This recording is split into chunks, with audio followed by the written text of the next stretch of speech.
السلام عليكم ورحمة الله. الحمد لله نحمده ونستعينه ونستغفره ونعوذ بالله من شرور أنفسنا ومن سيئات أعمالنا. من يهد الله فلا مضل له ومن يضلله فلا هادي له. ونشهد أن لا إله إلا الله وحده لا شريك له. ونشهد أن محمدا عبده ورسوله الذي أرسله بالحق بشيرا ونذيرا وداعيا إلى الله بإذنه وسراجا منيرا. فقد قال الله تعالى في كلامه المجيد والفرقانه الحميد: أعوذ بالله من الشيطان الرجيم. بسم الله الرحمن الرحيم. كنتم خير أمة أخرجت للناس تأمرون بالمعروف وتنهون عن المنكر. قال النبي صلى الله عليه وسلم: من رأى منهم منكرا فليغير بيده فإن لم يستطع فبلسانه فإن لم يستطع فبقلبه وذلك أضعف الإيمان أو كما قال رسول الله. সমস্ত গুণগান সমস্ত তারিফ মহান আল্লাহ তাআলার জন্য, যারই দয়ায় যারই অনুগ্রহে জুমার সালাত আদায়ের জন্য মসজিদে আসার সুযোগ পেয়েছি। এজন্য প্রভুর দরবারে শুকরিয়া আদায় করি, আলহামদুলিল্লাহ। দরুদ ও সালাম বর্ষিত হোক প্রিয় নবী বিশ্ব নবী মুহাম্মদ রাসূলুল্লাহ সাল্লাল্লাহু আলাইহি ওয়াসাল্লাম।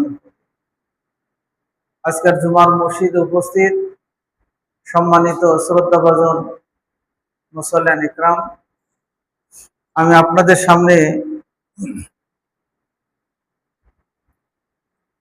পবিত্র কালামে পাক থেকে একটি আয়াত এবং রাসূলের একটি হাদিস পাঠ করেছি। আয়াত এবং হাদিসকে সামনে রেখে সামাজিক যে অপরাধগুলো ঘটছে এগুলো চিহ্নিতকরণ এবং এই অপরাধকে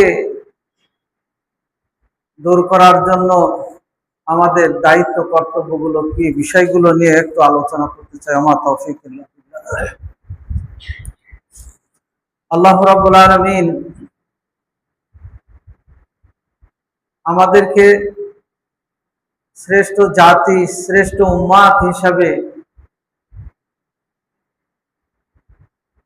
তার দুনিয়াতে পাঠিয়েছেন।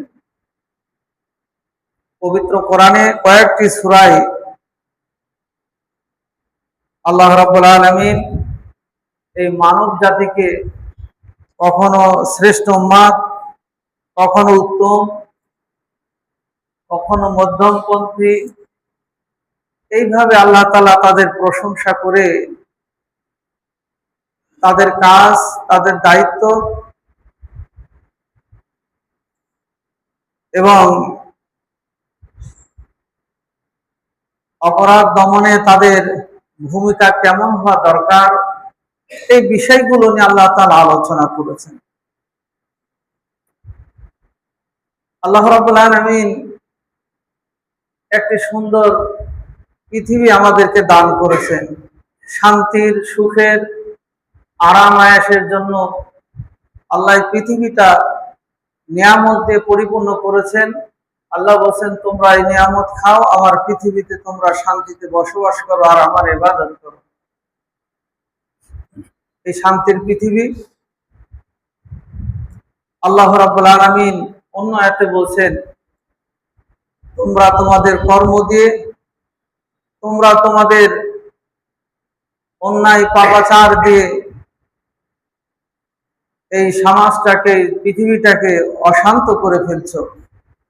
এটা তোমরা তোমার রবকে দায়ী করতে পারবে না।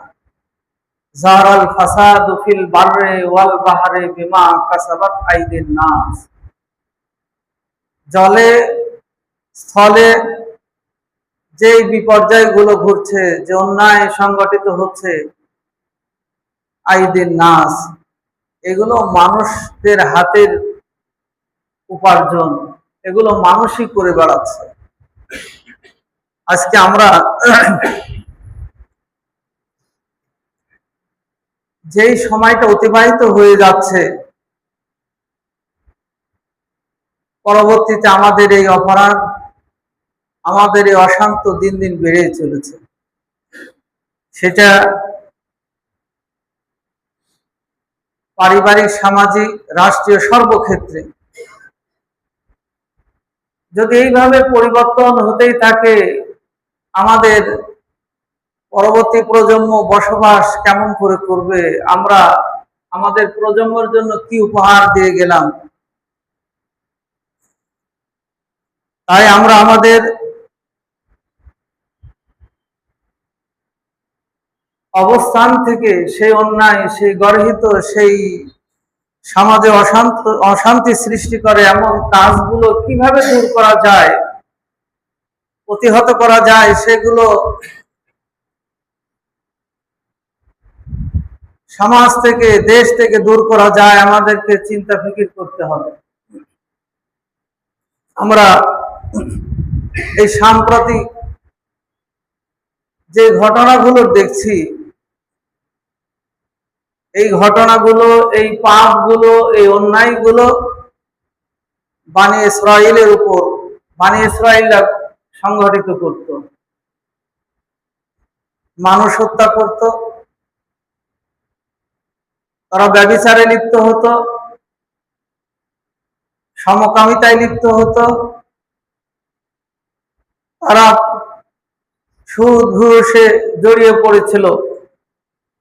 বুখারীর একটি হাদিস, আল্লাহ রাব্বুল আলামিন তাদেরকে সতর্ক করার পরেও তাদের পরিবর্তন ঘটল না, সেই পাপ অন্যায়গুলো থেকে বিরত থাকলো না।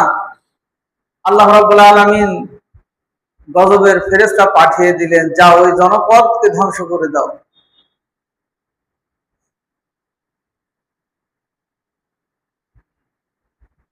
আযাবের ফেরেশতা এসে জনপদ ধ্বংস করে দিবেন। দেখছেন যে সেই জনপদে একজন আবেদ আছেন, সে কখনো জীবনে পাপ করে নাই, অন্যায় করে নাই, সার্বক্ষণিক আল্লাহকে ডাকেন, এমন একজন আল্লাহর আবেদ বান্দা আছেন, আল্লাহর ওলি আছেন। বললেন, হে আল্লাহ, এই জনপদে তো একজন এমন মানুষ দেখছি যার গুণাগুণ এই। আল্লাহ রাব্বুল আলামিন বললেন যে ওই জনপদ ধ্বংসের জন্য সর্বপ্রথম তোমরা আযাবের পাথর নিক্ষেপ করো ওই আবেদের উপরে, ওই ব্যক্তির উপরে, ওর থেকেই তোমরা এই জনপদে তোমরা আমার গজব নাজিল করতে থাকো। কারণ ও শুধু দুনিয়া নিয়ে বসে আছে, পরকাল নিয়ে বসে আছে। দুনিয়ার সমাজ অশান্ত হচ্ছে, মানুষ পাপাচার, অন্যায়ের দিকে ধাবিত হচ্ছে, কখনো সে সেগুলো থেকে বিরত থাকার কোথাও বলে নাই, সেগুলো দূর করার কোনো পদক্ষেপ গ্রহণ করে নাই। আল্লাহ রাব্বুল আলামিন বনী ইসরাইলের সেই জনপদ ওই ব্যক্তির থেকেই শুরু করলেন ধ্বংসের। মুহতারাম হাজিরিন, আমরা যারা শুধু মনে করছি নামাজ, রোজা, হজ, যাকাত দিলেই আমার দায়িত্ব শেষ, আবার কিছু আছি যে আমি ওইদিকে তাকাতে পারবো না, সুবহানাল্লাহ করছি। মুহতারাম হাজিরিন, আল্লাহর গজব আসলে, আল্লাহর শাস্তি আসলে, কে আবেদ, কে সাধারণ, কে আলেম, কে শিক্ষিত, কে অশিক্ষিত, আল্লাহ কাউকে ছাড়বেন না, আল্লাহর শাস্তি দিয়ে আমাদেরকে ধ্বংস করে দিবেন। তাই আমাদেরকে একটু শান্তিতে থাকার জন্য, নিরাপদে থাকার জন্য, এবং আল্লাহর দায়িত্ব, যে তোমাদের দায়িত্ব দিয়েছি মানুষদেরকে ভালো কাজে আহ্বান করবে, খারাপ কাজ, অন্যায় গর্হিত কাজ থেকে বিরত রাখবে, এই দায়িত্বটুকু পালিত হবে। এই জন্য মহান আল্লাহ তাআলা আমাকে আপনাকে পুরস্কৃত করবেন। তাই যে যখন যেখানে যে অন্যায়টা দেখি না কেন, ছোট হোক বড় হোক, আপনার নীতি নৈতিকতা বলে দিচ্ছে, আপনার বিবেক বলে দিচ্ছে যে এটা অন্যায়, সেটা ব্যক্তি পর্যায়ে হোক, সামাজিক পর্যায়ে হোক, রাষ্ট্রীয় পর্যায়ে হোক, অন্যায়ের সামনে কথা বলতে হবে। এর জন্য আপনাকে যদি ধমক দেওয়া হয়, আপনাকে যদি কোনো বিপদে ফেলা হয়, এটা আপনার পরীক্ষা, এটা আপনার জন্য সফলতা। আমরা যখন অন্যায়কে বাধা দেওয়া ছেড়ে দিচ্ছি, সমাজে অন্যায় দানা বাঁধছে, এমন ভাবে বিস্তার ঘটছে, আমার আপনার জন্য সমাজটা নিরাপদ হচ্ছে না, পরবর্তী প্রজন্ম, শিশু, নারী কারো জন্য নিরাপদ হচ্ছে না। তাই আমাদের সমাজের অন্যায়গুলো চিহ্নিত করে সেগুলোর দূর করার, সেগুলো প্রতিহত করার আমাদেরকে পদক্ষেপ নিতে হবে। সেটা হতে পারে আপনার হাত দিয়ে প্রতিহত, সেটা হতে পারে আপনার জবান দিয়ে প্রতিহত, সেটা হতে পারে আপনার লেখনীর দ্বারা প্রতিহত, সেটা হতে পারে আপনার সুপরিকল্পনার মাধ্যমে।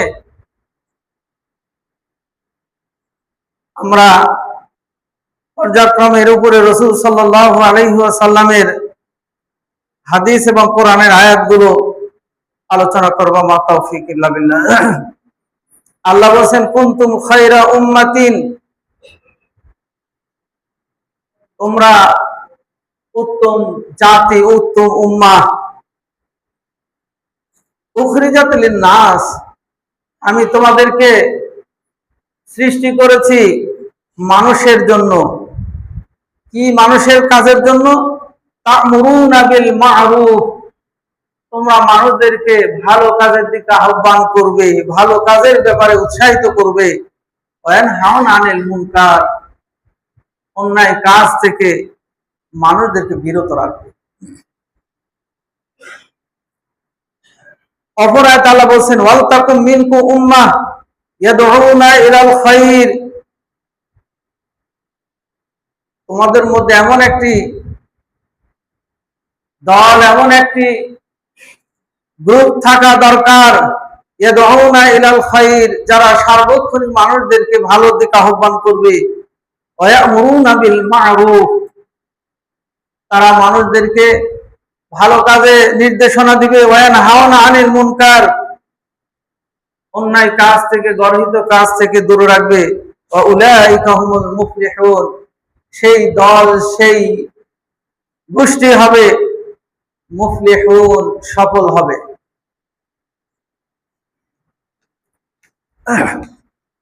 আল্লাহ রাসূল সাল্লাল্লাহু আলাইহি ওয়াসাল্লাম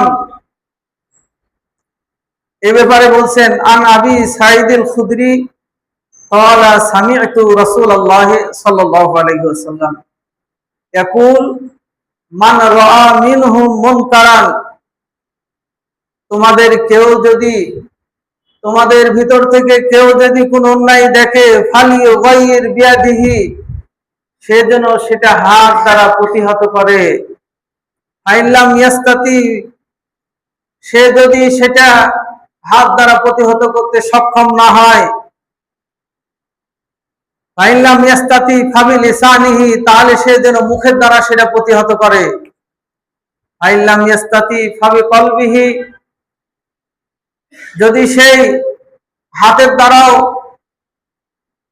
প্রতিহত করতে না পারে, মুখের দ্বারাও প্রতিহত করতে না পারে, ফাইল্লাম ইয়াস্তাতি ফাবিকলবিহি, তাহলে সে যেন সে অন্যায়কে কিভাবে দূর করা যায়, প্রতিহত করা যায়, সেই কৌশলগুলো সে চিন্তা করতে থাকবে।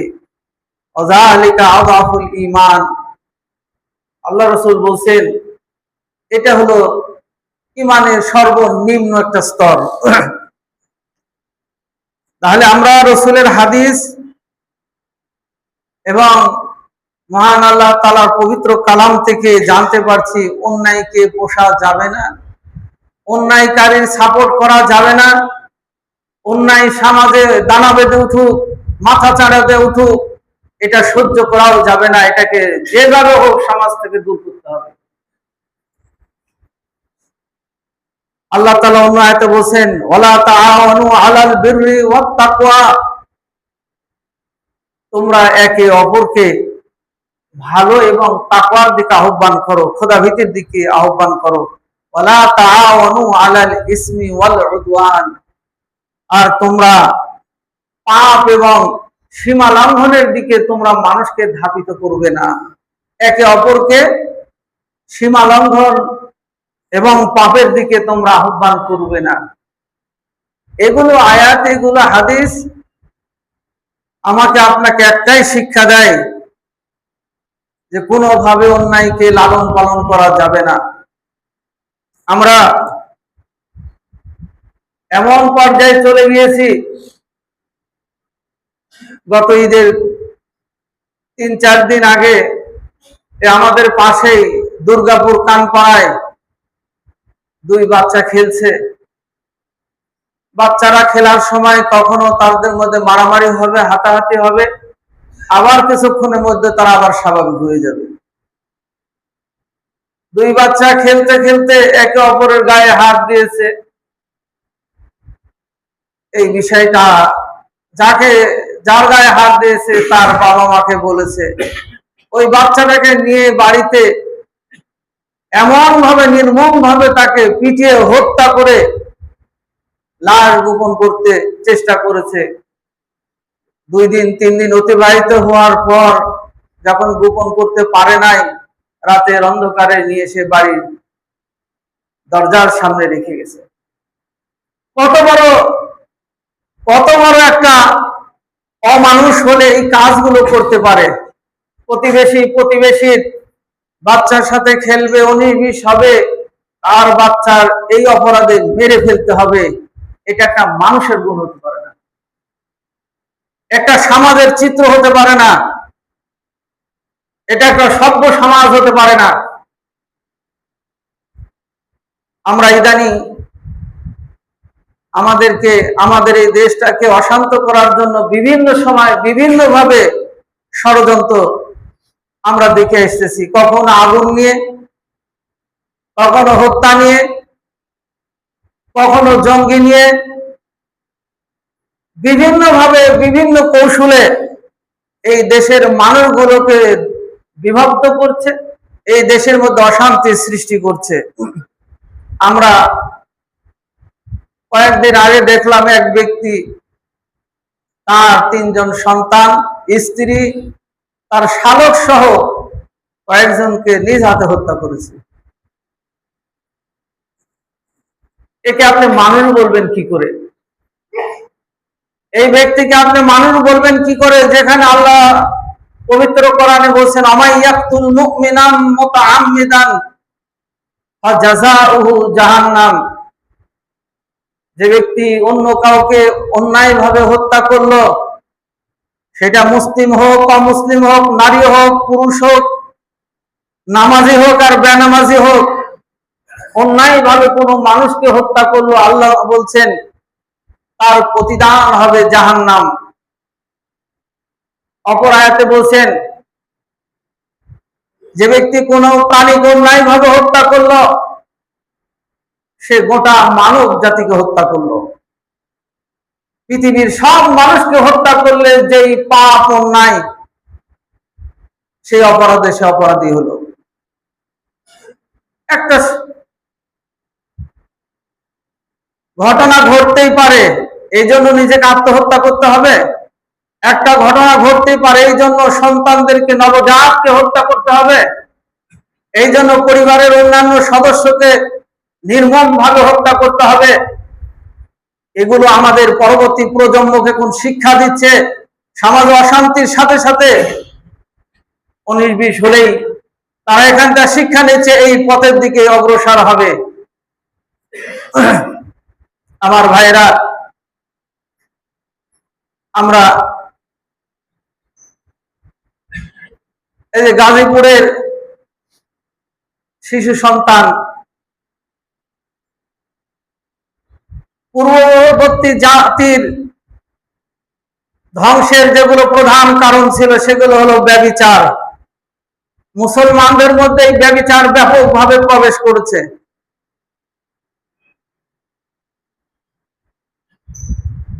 এই ব্যভিচারের কারণে পূর্বের জাতিকে আল্লাহ তাআলা ধ্বংস করে দিয়েছেন, নির্মূল করে দিয়েছেন। আজকে এই অন্যায়, এই পাপ থেকে ছোট বড় কেউ রক্ষা পাচ্ছে না। একটা 7-8 বছরের বাচ্চা নিরাপদে নাই, প্রতিবেশীর বাচ্চার সাথে খেলবে, প্রতিবেশী তাকে ধর্ষণ করবে, তাকে হত্যা করবে। এক ভাইয়ের ছেলের সাথে ঘুরবে বা বাড়ির সামনে ঘুরবে, তাকে ধরে নিয়ে যে হত্যা করবে, ধর্ষণ করবে। এটাকে আপনি সভ্য সমাজ বলতে পারেন? এই সমাজের চিত্রকে আপনাকে একজন প্রকৃত অন্যায়ের প্রতিবাদকারী হিসেবে দেখার পরে আপনি মনে করতে পারেন যে আমি একজন অন্যায়ের প্রতিবাদকারী? বড় দুর্ভাগা আমরা। ঘটনা ঘটার পরেই জাতি বিভক্ত হয়ে পড়ছি দলে দলে। সেটা আমার দলের লোক হোক, আর এক দলের লোক হোক, আমরা অপরাধীকে অপরাধী হিসেবে চিহ্নিত করতে ব্যর্থ হচ্ছি। সেটা ধর্ষণকারী হোক, হত্যাকারী হোক, যেই অপরাধী হোক না কেন, আমরা সকলেই যদি বলতাম আমরা কোনো দলের দিকে, আমরা কোনো মতের দিকে, কোনো গোষ্ঠীর দিকে, কোন সম্প্রদায়ের আমরা পরিচয় আমরা জানতে চাই না, আমরা অপরাধীকে অপরাধী হিসাবে চিহ্নিত করে তার উপযুক্ত শাস্তি আমরা দেখতে চাই। কোরআনী শাস্তি প্রয়োগ করুন। এটাতে ব্যর্থ হলে দেশের যে আইন আছে সেটা তো আপনি শাস্তি সম্মুখীন করুন। 2-4 জন অপরাধীকে যদি আপনি ধরে উপযুক্ত শাস্তির সম্মুখীন করেন, এই অন্যায়গুলো দূর হয়ে যাবে। তা না হলে আজকে অপরাধীকে বাঁচানোর জন্য বিভিন্ন দল, বিভিন্ন গোষ্ঠী, বিভিন্ন মতের লোকগুলো কিভাবে বাঁচানো যায়, আমার লোক অপরাধ করেছে আমি বাঁচাই নিব, এটা যদি ঘটতে থাকে, আপনার পরিবারে যেদিন ঘটবে আপনি কি করবেন? আপনি তাকে বাঁচালেন, আপনার একটা নবজাতকে যদি ধর্ষণের পর বাচ্চাকে হত্যা করে, তখন আপনি কি, কার কাছে প্রার্থনা করবেন, কার কাছে আপনি বিচার পাবেন? আমার ভাইরা, আমাদেরকে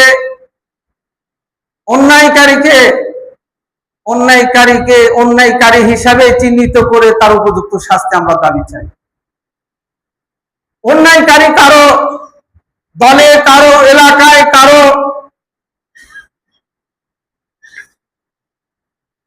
সম্প্রদায়ের হবে বলে ছাড়া পাবে এমন আমরা বিচার ব্যবস্থা দেখতে চাই না।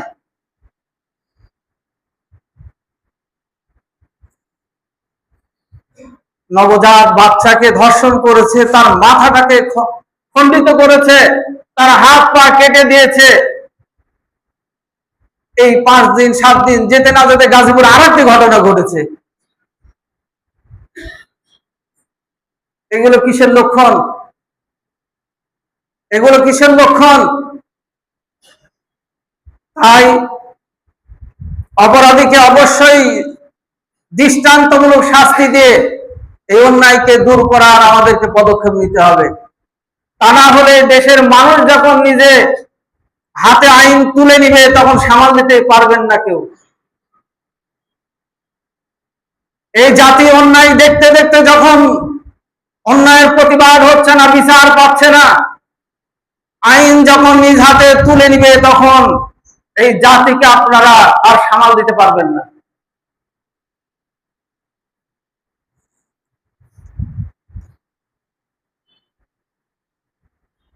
যেখানে একজন ধর্ষণকারী হত্যাকারী নিজেই স্বীকার করছে, নাটক সাজিয়ে আবার বলছে যে অমুক ডনকে ধরো, যিনি স্বীকার করেছে আমি ধর্ষণ করেছি, হত্যা করেছি, মামলা রায় ঘোষণা হবে, চিল্লা বলছে অমুককে ধরো, ডনকে ধরো, তাহলে এটা পেয়ে যাবে। অপরাধীর অপরাধ স্বীকার করাই মানে তিনি অপরাধী। এরপরে আবার তার ওই কালক্ষেপণের জন্য হোক আর যেই কৌশলে হোক, শাস্তি থেকে রক্ষা পাওয়ার জন্যই হোক, আরেকজনকে জড়িয়ে যখন দিল, লেন্দি করে দিল, একটা অপরাধের বিচার ঠিকভাবে জাতি দেখতে পেল না। যে ব্যক্তি নিজেকে, নিজের সন্তানকে, স্ত্রীকে, শালককে হত্যা করলো, আমরা মনে করেছিলাম যে এই ঘটনার এই বিচারটা তড়িৎ জাতি দেখবে। 2-4 দিন মিডিয়াতে, 2-4 দিন রাস্তাঘাটে স্লোগান দিলাম, বিচারের দাবিতে গোটা দেশ উত্তাল হলো, আর নাই। বিচার কোথায় গেল? তদন্ত কমিটি কোথায় গেল? এই দেশের কোনো ঘটনা ঘটলে তদন্ত কমিটি সাথে সাথে গঠিত হয়, কিন্তু তদন্ত কমিটির রিপোর্ট জাতি দেখতে পায় না। আমার ভাইয়েরা, এটাই হলো আমাদের আজকে অবক্ষয়, বড় অবক্ষয়। আজকে লঞ্চ দুর্ঘটনায় বলেন, ট্রেন দুর্ঘটনায় বলেন, হত্যায় বলেন, আর যেই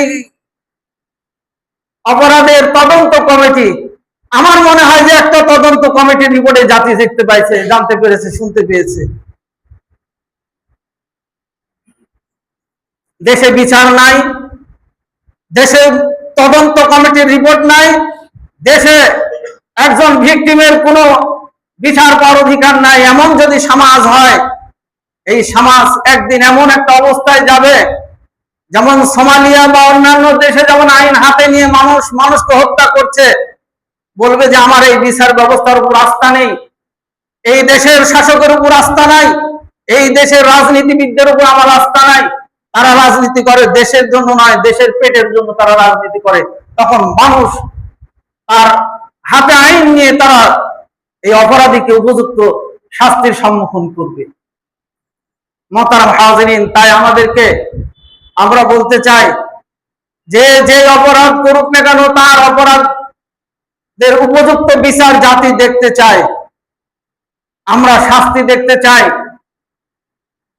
যদি দেশের কোন আইন ব্যবস্থা, বিচার ব্যবস্থা যদি বলে যে আমরা পারছি না, রাজনৈতিক চাপের কারণে, কোন চাপের কারণে পারছি না, তাহলে বলে দেন, দেশের মানুষের বিচার করে দিবে।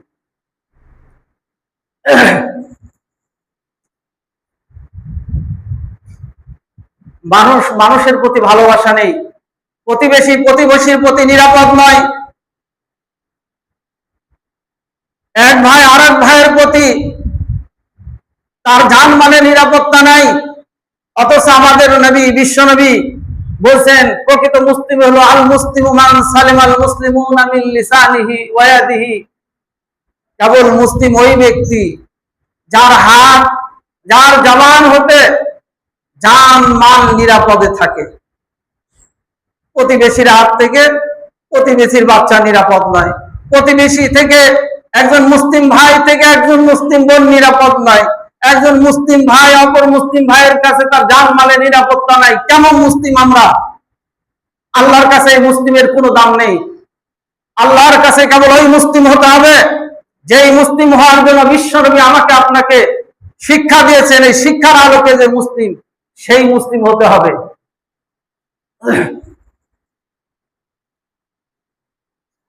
মোহতারাম হাজিরিন, আমরা আরো ঘটনা দেখছি। মিরপুরের বৃদ্ধা মা বাড়িতে মরে আছেন। আমাদের দেশের সুনাম ধন্য যায় যেগুলো ব্যক্তিরা সচিব বা উপসচিব বা ওইরকম বড় প্রতিষ্ঠানের যারা শিক্ষকতা করছেন, এমন ব্যক্তির মা 7 দিন যাবৎ নিজ গৃহে মরে পচে পোকা ধরে গেছে শরীরে, এরপরও খোঁজ নেই। কত বড় আমরা নিচে নেমে গেছি। এই বাবা মাই শিক্ষিত বানিয়েছে, এই বাবা মা তার শরীর ঘামানো অর্থ দিয়ে তাকে সচিব পর্যায়ে নিয়েছে। আজকে যখন চোখ ফুটে গেল, বড় পদে গেলাম, মনে করলাম যে বাবা মামার জন্য কোনো অবদান রাখে নাই, ওই বাবা মামার প্রয়োজন নেই। কত বড় একটা নিজের বিবেকের কাছে প্রশ্ন করেন, যেখানে বলছেন মায়ের পায়ের নিচে সন্তানের জান্নাত, আল জান্নাতু তাহতা আকদামিল উম্মাহাত, মায়ের পায়ের নিচে সন্তানের জান্নাত।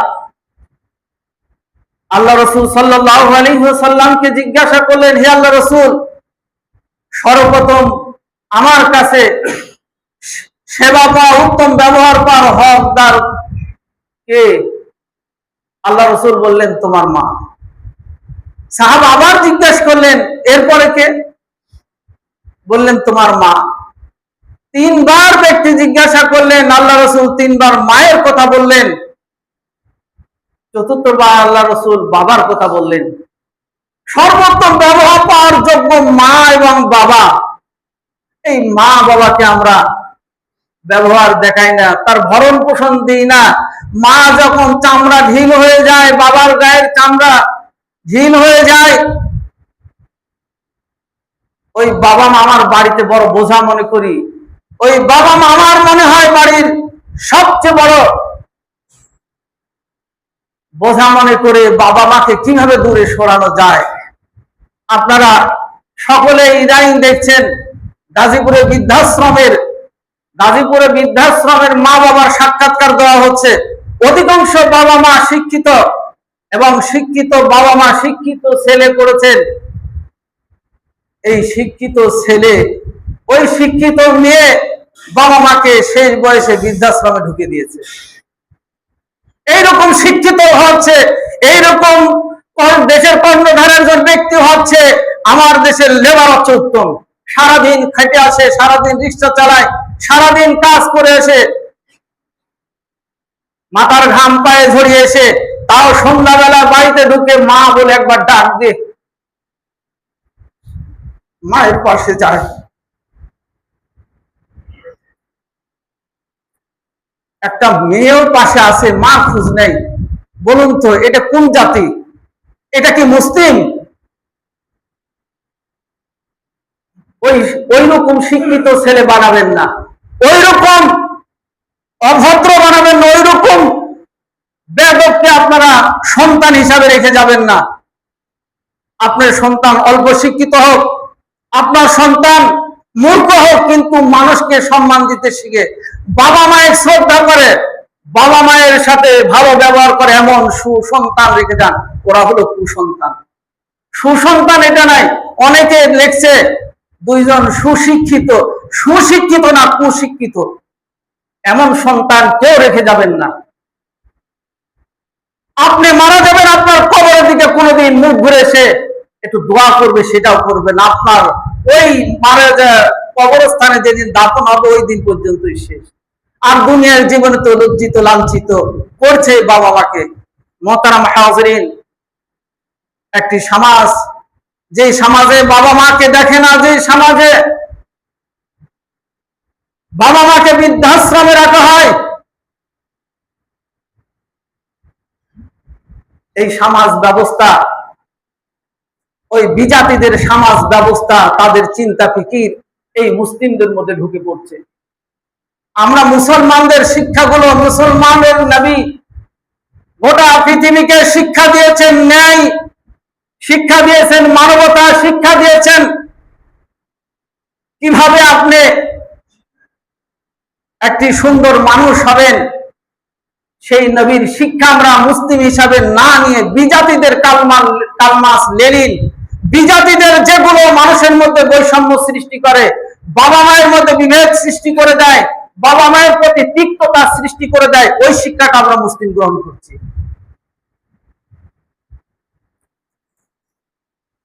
আল্লাহ আমাদের সকলকে সঠিক বুঝ যেন দান করেন। আমরা যদি অন্যায়কে প্রতিহত করার এই বাবা মা থেকে আমাদের শিক্ষা কি? এমনকি এই মসজিদেও যদি হয়, এই এলাকাতেও বাবা মায়ের সাথে দুর্ব্যবহার করছে, এমন ব্যক্তিকে আপনারা চিহ্নিত করেন, 2-4টাকে চিহ্নিত করে জনসম্মুখে আনেন, সোজা হয়ে যাবে, পরিবর্তন হয়ে যাবে। বাবা মায়ের অবদান খেয়ে, বাবা মায়ের সময় শ্রম অর্থ দিয়ে আপনাকে শিক্ষিত বানালো, আপনাকে বড় বানালো, আর আপনি সেই বাবা মায়ের সাথে কোন বিবেক দিয়ে আপনি এই আচরণ, এই ব্যবহারটা করেন?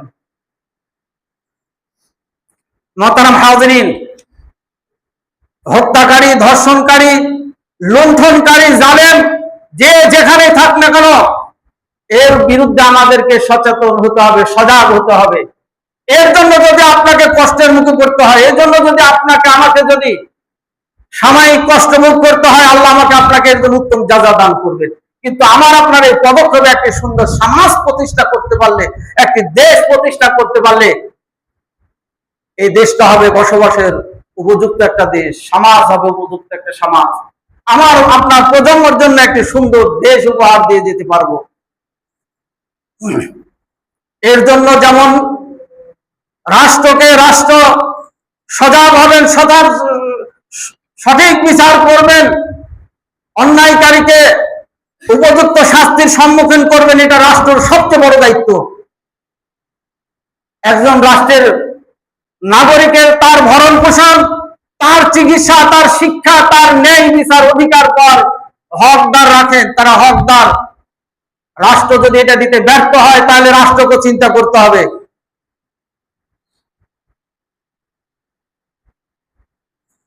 এবং প্রত্যেকটা নাগরিককে আল্লাহ দায়িত্ব দিলেন যে তোমাদেরকে উত্তম জাতি হিসাবে প্রেরণ করলাম, তোমরা মানুষদেরকে ভালোর দিকে আহ্বান করো, আর অন্যায় গর্হিত কাজ থেকে মানুষদেরকে তোমরা বিরত রাখো। সেটা হাত দিয়ে হতে পারে, সেটা জবান দিয়ে হতে পারে, সেটা আপনার পরিকল্পনার মাধ্যমে হতে পারে। এই বিষয়গুলো আমাকে আপনাকে আল্লাহ দায়িত্ব দিলেন, তাই আমরা এই বিষয়গুলো খেয়াল রেখে একটি সুন্দর সমাজ গড়ি। মোহতারাম হাজিরিন, আল্লাহ রসুল বুখারীর একটি হাদিস, শুধু এর অনুবাদ মূল কথাটা বলে শেষ করব। আল্লাহ রসুল সাল্লাল্লাহু আলাইহি ওয়াসাল্লাম একটি জাহাজের বর্ণনা দিচ্ছেন। আর নোমান ইবনে বাশির রাদিয়াল্লাহু আনহু থেকে বর্ণিত, তিনি বলছেন,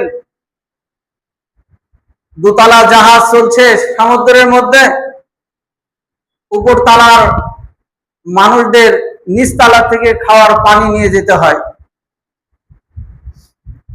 নিচতলার মানুষদেরকে উপরতলা থেকে খাওয়ার পানি সংগ্রহ করতে হয়। তাই তারা বারবার উপরে যাওয়া কষ্ট মনে করে সিদ্ধান্ত নিল, পানি তো সবচেয়ে আমাদের নিকটে আছে। তাই তারা নিচতলার লোকেরা ওই জাহাজের তলাটা ফুটা করে দিল, ফুটা করছিল পানির জন্য। উপরতলা থেকে তারা দেখছিল আর বলছিল, ওরা ওদের সুবিধা মতে পানির ব্যবস্থা করে নিচ্ছে, নি আমরা এতে কি বলবো। আল্লাহ রাসূল বলছেন, যারা নিচতলা থেকে জাহাজের তলাটা ফুটা করছিল, উপরতলা থেকে বাধা না দেওয়ার কারণে যখন ফুটা করে দিল, জাহাজে পানি ঢুকে নিচতলা উপরতলায় সকলে ডুবে মরল, সকলার জান দিতে হলো। একটি সমাজে যখন অন্যায় সংগঠিত হবে, অন্যায় দেখে দূরে থাকলে আমার আপনার সকলকেই সেই অপরাধে অপরাধী হতে হবে, আমাকে আপনাকে এর জ্বালা বহন করতে হবে। তাই আমার আপনার শিশু, আমার আপনার নারী, আমার আপনার ভাই যাতে নিরাপদে থাকতে পারে, এই বিষয়গুলো মাথায় রেখে অন্যায়ের প্রতিবাদ করার ব্যাপারে আমাদেরকে সচেতন হতে হবে, সজাগ হতে হবে। এই সমাজে যেন কোনো ব্যভিচার না থাকে, কোনো ধর্ষণ না থাকে, কোনো হত্যা না থাকে, অবিচার না থাকে, এমন একটি সমাজ গঠনের জন্য আমাদের সকলকে সামনের দিকে এগিয়ে আসতে হবে।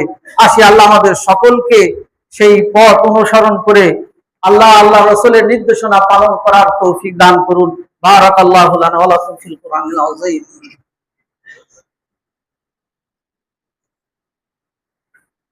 আলহামদুলিল্লাহ ওয়া কাফা ওয়া সালামুন আলা ইবাদিহিল্লাযীনা ইসতাফা, আম্মা বা'দ।